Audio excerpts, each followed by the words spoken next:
और latest session के अंदर जैसे कि आप सब जानते हैं कि क्रिकेट की खबरें तो चलती जा रही हैं, ऊपर से ब्रेंडन मैकलम की बातें भी सुनी जा रही हैं। इंडियन टीम का भी पता चल रहा है कि क्या उनकी प्लानिंग चल रही है। पाकिस्तानी खिलाड़ी जो है वो सिर्फ आपको लीग क्रिकेट के अंदर नजर आएंगे, इंटरनेशनल खेलते हुए नजर नहीं आएंगे। लीग क्रिकेट के अंदर खून पसीना निकाल के अपनी टीम को मैच जितवाए जा रहे हैं। इतनी लगन से खेला जा रहा है कि मैं आपको लफ्जों में बयान नहीं कर सकता।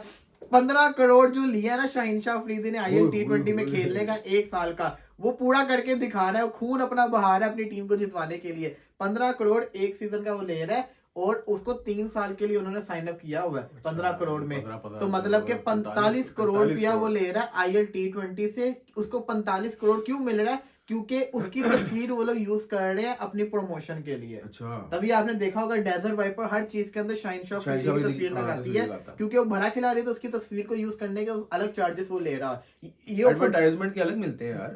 बिल्कुल, ये जैसा कहते हैं ना शाहीन शाह अफरीदी, तभी इतना महंगा खिलाड़ी बिका हुआ है और परफॉर्मेंस भी करके दिखा रहा है। दूसरी तरफ मोहम्मद आमिर, अब्दुल्ला भाई देखिए मोहम्मद आमिर जिस किस्म की परफॉर्मेंस करके दिखा रहा है, मैं तो बार बार कह रहा हूँ कैरिबियन वेस्ट इंडीज के अंदर भी आमिर ने बड़ी क्रिकेट खेली हुई है, वहां वो बड़ा यूजफुल साबित होगा। जो हमारी बॉलिंग का सत्यानाश हुआ है, हारिस रऊफ देख लो आपके सामने है, नसीम शाह पता नहीं कैसा वापस आएगा, वैसा बॉलर होगा भी कि नहीं होगा पता कुछ नहीं है। शाहीन और आमिर का बड़ा अच्छा कॉम्बो नजर आ रहा है, क्या बोलते हो इस बारे में? यार देखें, मैं ना मोहम्मद आमिर के टेस्ट और ODI में टीम में तो आने के खिलाफ था, क्योंकि वो उस हिसाब से फिटनेस के हवाले से भी ठीक नहीं है। लेकिन एज अ T20 वो खेल सकता है मुझे लगता है, क्योंकि 4 ओवर आपने करवाने हैं, बाकी फील्डिंग आपने करनी है। तो T20 में अगर आपके पास आमिर, शाहीन और उसके अलावा नसीम शाह हो गया, ये अगर आपके पास कॉम्बिनेशन होगा ना, तो ये कॉम्बिनेशन आपका बहुत अच्छा हो जाएगा और बड़ा इफेक्टिव होगा। क्योंकि हारिस रऊफ देखा जाए ना तो 1.5 साल से वो बड़ा ना आउट ऑफ फॉर्म हुआ है, विकेट्स भी नहीं जा रही, बल्लेबाज ना कंफर्टेबली उसको हिट कर रहा है। वो पता है उसकी बस स्पीड ही स्पीड है। हाँ। मुझे नहीं समझ आती यार, इतना बड़ा बॉलर है तो अपनी स्विंग के लिए काम क्यों नहीं करता वो। और वो देखें, जैसा कि आपने कहा शाहीन शाह अफरीदी को 15 करोड़ मिल रहा है, तो आप ये भी तो देखें ना, 15 करोड़ उसको मिल रहा है तो उसकी स्पीड 140 से ऊपर भी जा रही है माशाल्लाह, बड़ी अच्छी स्पीड हो गई है। और कल मैच भी उन्होंने जितवा के दिया है अपनी टीम को। तो ये एक अच्छा खासा भाई पैसा भी है। लेकिन मुझे कहीं एक जगह पे दुख भी होता है कि पाकिस्तानी जो क्रिकेटर्स हैं इस वक्त, आप बाबर रिजवान वगैरह, वसीम जूनियर, ये बांग्लादेश क्रिकेट लीग में, नवाज, ये सारे उधर हैं और कुछ ये ILT में है। तो यानी इंटरनेशनल क्रिकेट जो है ना इस फेज में पाकिस्तान की बिल्कुल जीरो है। अभी आगे PSL भी आएगा, PSL के बाद जाके फिर कभी इंटरनेशनल क्रिकेट शुरू होगी। तो ये एक हमारे लिए है जरा माइनस पॉइंट। लेकिन मुझे लगता है कि हम मोहम्मद आमिर को भी ना अगले वर्ल्ड कप के लिए कंसिडर कर सकते हैं, क्योंकि जो अगर एक कम्बिनेशन जो मैंने अभी बताया आपको, हाँ एक और भी इशू है, नसीम शाह इंजरी से वापस आ गया। हर कोई इंजरी से वापस आके एक अच्छा कमबैक नहीं कर पाता, सिवाय बुमराह ने अच्छा कमबैक किया है, उसके अलावा हर कोई कमबैक नहीं कर पाता। लेकिन उम्मीद है कि नसीम शाह प्रैक्टिस भी कर रहे हैं, लेकिन वो पता लग जाएगा जब PSL होगा ना। PSL में उसने 2-3 ओवर कराने हैं, पता लग जाना कि भाई नसीम शाह की क्या परफॉर्मेंस है, क्या जा रही है। लेकिन भाई उसका ये कम से कम मुझे इस बात तसल्ली होती है कि हमारी पाकिस्तान की जो बॉलिंग है ना, वो आगे फ्यूचर में भी इन फ्यूचर तो सही है। क्योंकि आगे उसके नसीम शाह के 2 भाई हैं, वो भी बड़े अच्छे फास्ट बॉलर। उबैद शाह की देखें इस वक्त टॉप का विकेट टेकर जा रहा है अंडर-19 वर्ल्ड कप में। तो पाकिस्तान टीम और इंडियन टीम ये दोनों के ही टॉप रन स्कोरर भी हैं और टॉप रन विकेट टेकर्स भी हैं।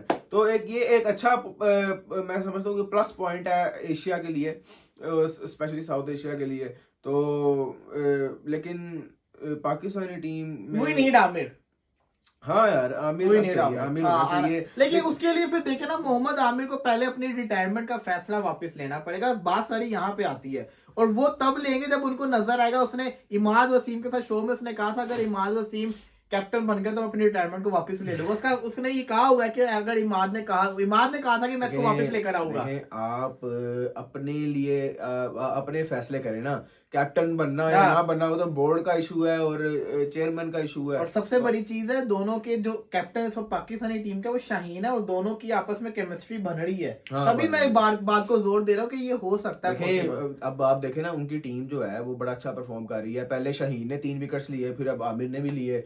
तो दोनों का कॉम्बिनेशन बड़ा अच्छा बना हुआ है। दोनों आप वैसे बड़ी ही खतरनाक और जालिम चीज़ है ये। देखें दोनों लेफ्ट आर्म फास्ट बॉलर्स हैं, इन स्विंग जब आएगी ना लेफ्ट आर्म, और दोनों इन स्विंग बड़ी अच्छी करते हैं। तो जब वो इन स्विंग आप देखें ना, पहले 6 ओवर जब वो कराए या पहले 4 ओवर वो करवाएंगे दोनों मिलके, तो बड़ी उसमें कम से कम भी ना 2 विकेट्स आने की तो उम्मीद लाजमी है। बिल्कुल, क्योंकि नसीम शाह भी है एक, लेकिन मसला ये है कि नसीम शाह भी न्यू बॉल से बड़ी अच्छी बॉलिंग करता है, वो भी अच्छी स्विंग करता है, और वो पुराने बॉल से भी स्विंग करता है।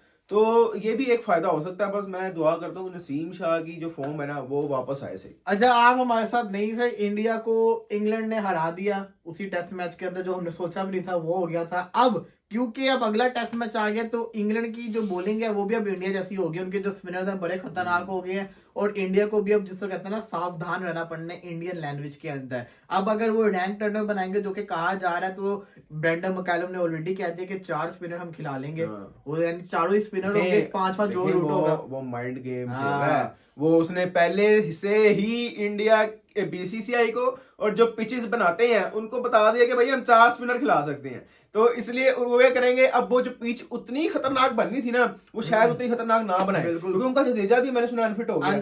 जडेजा भी टीम में नहीं है, राहुल भी टीम में नहीं है। पूरी इंडियन टीम के अगर आप स्कोर को रन्स को काउंट करें तो जो रूट के इक्वली बनते जो सेकंड टेस्ट मैच में खेलेगी। तो एक्सपीरियंस की कमी है। और देखिए ये मैं बात नहीं कर रहा, अगर आप स्पिन ट्रैक बनाएंगे तो आपका फायदा होगा, लेकिन मसला ये है कि इंग्लैंड का अगर एक भी खिलाड़ी चल जाए तो वो 350 आराम से कर जाते हैं, ये उनकी खासियत है। यहाँ पे अगर आपका नहीं चले लड़के कुछ रन करके जा रहे हैं तो तब भी इतने रन नहीं होंगे। तो इंडिया को बड़े ध्यान से क्रिकेट खेलनी पड़नी है। अब इंडिया थोड़ा कंफ्यूज होगा कि किस तरीके की पिच बनाई जाए, फास्ट बनाई जाए या स्पिन, और बैटिंग हमारी किस चीज के लिए बेस्ट है। या तो ऐसा भी हो सकता है कि पिच बिल्कुल सीधी और बैटिंग के ऊपर जोर दिया जाए, कुछ भी हो सकता है। लेकिन देखें ब्रेंडन मैकलम की मैं इस मामले में दाद दूंगा, उसने पहले ये बयान दे के जो है ना अच्छा खासा इम्पैक्ट डाल दिया होगा जो पिच बनाने वाले हैं और बीसीसीआई पे, कि उनको हर किसी को पता है इंडिया जो है वो स्पिनिंग ट्रैक्स बनाता है, और जिस तरह पिछले मैच में उनके साथ हो चुकी है, तो उसमें हो सकता है कि इंडिया थोड़ा बहुत अपनी पिचेस बनाने के रूल्स को चेंज करे। लेकिन बात बिल्कुल ठीक है यार कि 4 अगर स्पिनर्स खेलेंगे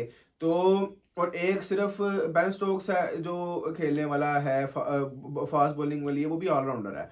तो यहाँ ये टीम टू बी ऑनेस्ट, ये टीम जो है ना इस वक्त मुझे इंडिया से काफ़ी बेहतर और काफ़ी अच्छी नज़र आ रही है, क्योंकि इंडिया की जो पिछली टीम, एक तो जडेजा भी नहीं है ना इंडिया की टीम में, जडेजा भी नहीं है इस दफ़ा, और केएल राहुल भी नहीं है। ये दोनों इंडिया की टीम के मेन प्लेयर्स हैं, मेन प्लेयर्स में से एक हैं, तो वो भी नहीं है। तो इसलिए मुझे लगता है कि दूसरा जो सेकंड टेस्ट मैच है वो भी थोड़ा मुश्किल हो सकता है इंडिया के लिए, क्योंकि कोहली भी नहीं है आपको अच्छे रन करके देने के लिए, केएल राहुल भी नहीं है, और जडेजा का बड़ा एज अ ऑलराउंडर बड़ा सपोर्ट होता था, वो भी नहीं है। अब इंग्लैंड की टीम की खासियत क्या है, उसकी खासियत मैं बताता हूँ।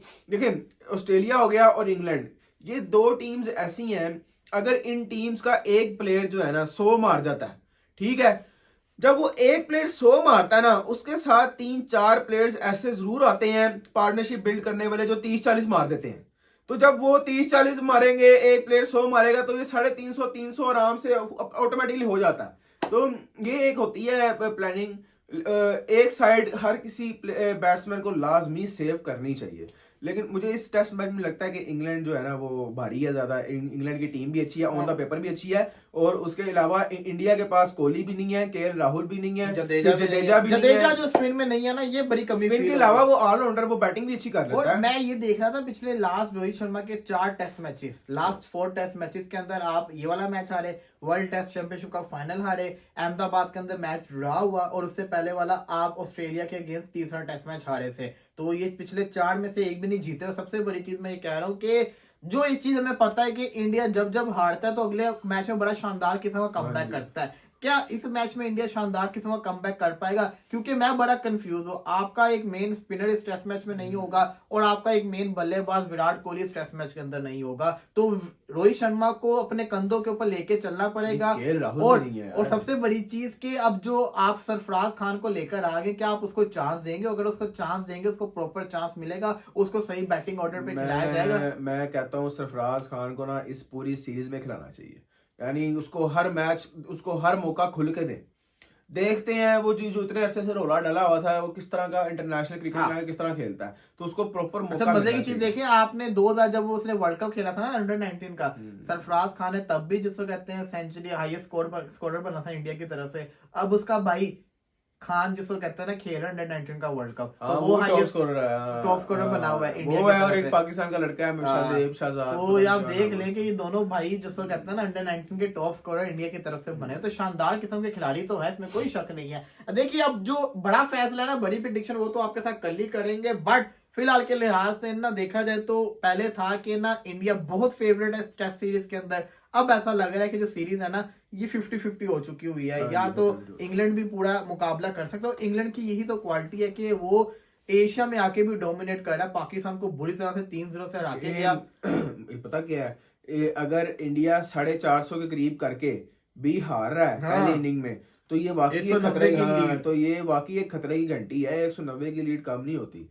तो ये इंडिया को वाकई सोचना पड़ेगा, और अगर ये जो हम बात कर रहे हैं और 50-50 अब हो इस गया टेस्ट तो ये मैच रहता के है। अंदर तो आपका जडेजा और राहुल भी नहीं जिन्होंने हाँ, 80 बिल्कुल। स्कोर किया था, बिल्कुल ऐसे। और जडेजा ने विकेट्स भी निकाली थी, तो ये बड़ा क्रूशियल चीज है। तीसरे टेस्ट मैच के अंदर आपका कोहली भी वापस आ जाएगा, आपका शायद राहुल भी वापस आ जाए, तो उस मैच में तो टीम स्ट्रांग होगी। बट सेकंड टेस्ट मैच के लिहाज से रोहित शर्मा पे मुझे लग रहा है कि बहुत प्रेशर होगा, क्योंकि अब उनको अपने अब सोचना पड़ना है किस टीम के साथ जाना चाहिए। सिराज को बिठा के कुलदीप को खिलाएं, साथ वाशिंगटन सुंदर भी आए, 4 स्पिनर तगड़े लेके जाएं, तब कुछ होगा, या वैसे कुछ करेंगे। लेट्स सी, देखते हैं क्या होगा। तब तक के लिए इजाजत दीजिए।